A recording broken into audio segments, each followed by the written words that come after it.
তো বন্ধুরা, আজকে একটা নিরামিষ আলুর দম রেসিপি দেখাচ্ছি। আলুটাকে তো ফার্স্টে জানোই ছিলে নিতে হবে, ভালো করে চোকলাটা ছাড়িয়ে নিতে হবে। তারপরে একটা কাঁটা চামচের সাহায্যে একটু ফুটো ফুটো করে নিতে হবে, যাতে নুনটা ভালোভাবে ওর মধ্যে ঢোকে। তারপরে ভালো করে ধুয়ে তেলটা গরম হলে আলুগুলোকে লাল লাল করে ভেজে নিতে হবে। আর তার আগেই পোস্ত, গোটা জিরে, গোটা ধনে এগুলোকে শুকনো খোলায় ভালো করে একটু লাল করে ভেজে নিতে হবে। তারপরে এটা মিক্সিতে ভালো করে একটু গুঁড়ো করে নিতে হবে। তারপরেই এটা করার পর টমেটো বাটা লাগবে, টমেটোর মধ্যে একটু কাজু আর চারমগজ এগুলো অ্যাড করে দিতে হবে, দিয়ে একসাথেই বেটে নিতে হবে। আর তারপরে কড়াইটাকে ভালো করে গরম করে এর মধ্যে তেল দিয়ে তেলটাকে গরম করে নিতে হবে। তারপরে তেল গরম হওয়ার পর এর মধ্যে গোটা গরম মশলা, তেজপাতা, গোটা জিরে এগুলো সব লাল করে নিতে হবে।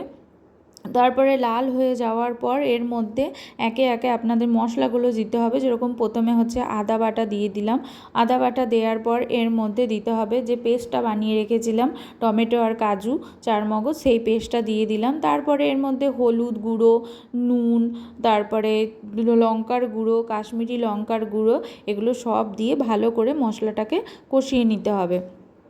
এর মধ্যে কাশ্মীরি লঙ্কার গুঁড়োটা দিতেই হবে, কারণ কালারটা ভালো আসবে। আর একটু মিষ্টিও দিতে হবে। আপনারা যদি মনে করেন যে দেবেন না, নাও দিতে পারেন, কিন্তু আমার ভালো লাগে তাই আমি দিই। তো তারপরে মশলাটাকে ভালো করে কষিয়ে নিতে হবে।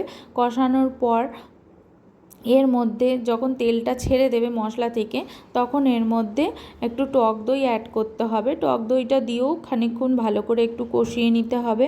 তারপরে কষানোর পর এর মধ্যে যে মশলাটা আমরা গুঁড়ো করে রেখেছিলাম, সেই গুঁড়ো মশলাটা অ্যাড করতে হবে।